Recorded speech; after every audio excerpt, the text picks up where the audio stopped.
السلام علیکم. زموږ نننۍ معلومات ته د دې دی چې کوم یو سړی چې په خپله لور په سر باندې پیسې اخلي او بل ته یې وتوي، نو د اخر د دې لور انجام یې ډېر سخت خراب وي. عزتمنو، د دې معلومات نه کتلو نه مخکې درته زه د یوه دا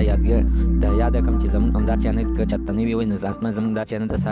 سبسکرایب کړئ او خوا کې ورسره د ټلۍ نشان ووهئ چې ښایي یوه نوي معلوماتي ویډیو تاسو ته په اسانۍ باندې در ورسي. یو سړی او د هغه پیغله لور وه، خو دې سړي به هېڅ کار هم نه کولو. عزتمنو، دا په یو لوکو ډالو کې کېناستلو، دې سړي سره څه پیسې میسې هېڅ هم نه وي، خو د دې د پیغلې لور پسې یوه ورځ رشته راغلله او دې پلار ورته هغه رشتې والي ته په جواب کې ویل چې یعنې زه دا خپله لور نه ورکوم، دا ماته ډېره زیاته ګرانه ده. نو هغه جرګې والا ورته په جواب کې ویل لازمي یوه نه یوه ورځ به حتمن دا لور د ته د خپل کور نه وباسي، یعنې چاته به حتمن ورکوي، ولې چې هېڅوک هم خپله لور ځان سره پیغله نشي ساتلی.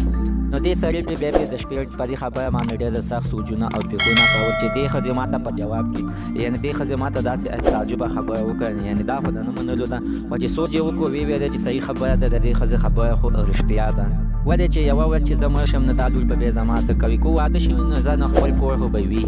دې ظالم پلار دې بیا خپله لور څنګه خرڅه کړه، یعنې چاته چې ورکړه نو ورته ویلې چې ماته به په دې باندې پوره 3 لکه روپۍ راکوي، نو به بیا تا ته خپله لور ته واده کړم، یعنې تا ته به بیا زه درکړم. هغه جرګې والا داسې خیران پاتې شو چې یعنې دا ظالم په خپله لور باندې پوره 3 لکه روپۍ اخلي. عزتمنو، دا جینۍ ډېره ښایسته وه او د هغه کسانو ډېره زیاته سخته خوښه شوې وه.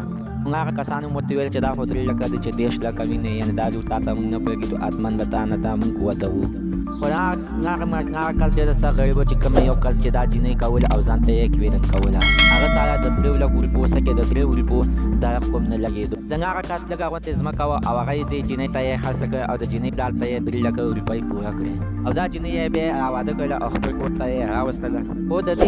دې جینۍ دغه خاوند ورته وویلې چې ته به هېڅکله هم پلار کور ته نه ځې، ولې چې پلار تا سره څه مینه محبت نه و، پلار صاحب ستا د 3 لکو روپو سره مینه محبت و، خو چاته تا سره مینه محبت و نو باید چې ته داسې چاته ورکړی وې، یعنې فی سبیل الله یې ورکړی وې، نو تا سره به نن سبا داسې ظلمونه نه کېدی او ته خو یې په موږ باندې لکه په 3 لکو روپۍ باندې پوره خرڅه کړې او ته به هېڅکله خپل مور او پلار کره به نه ځې،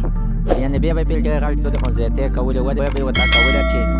ورته ویل ته خو په موږ باندې 3 لکو روپۍ باندې خرڅه کړې، ولې به ته ځې داسې، نو چې داسې به هم ته نه واخله او ټکوله به یې. نو دا جینۍ بیا کېناسته او خپل چې په هر یو مانځه کې به دې جینۍ خپل پلار ته خیرې کولې، پلار تا خو زه داسې خرڅه کړې ما هلکه په ما باندې ډېر ظلم او زیاتۍ کوي. عزتمنو، زموږ د دې ویډیو مقصد همدا نه ده چې خلک ترې نه غلطه فایده واخلي. عزتمنو، زموږ مقصد دا دی چې وګورئ په خپل لور باندې هېڅکله هم پیسې مه اخلئ، ولې چې هغې سره به بیا اخره کې غلط کارونه او ظلم او زیاتۍ کېږي، بیا به یې ملاقات نصیب کېږي نه، ولې چې خاوند به ورته بار بار پیغور ورکوي چې ته په موږ باندې خرڅه کړې او خواښې به هم ورته پیغور ورکوي چې ته خو په موږ باندې خرڅه کړې، ستا پلار کوم ځای کې دی نشته دی، ولې چې ستا پلار په موږ باندې پوره پیسې اخیستې دي. عزتمنو، زموږ نننۍ معلومات ته د دې ځای پورې کړو چې زموږ د معلومات څخه خوښ شو، د معلومات ته دا چینل ته سره سبسکرایب کړئ او خوا کې ورسره د ټلۍ نشان ووهئ چې ښایي یوه نوې معلوماتي ویډیو تاسو ته په اسانۍ باندې در ورسي.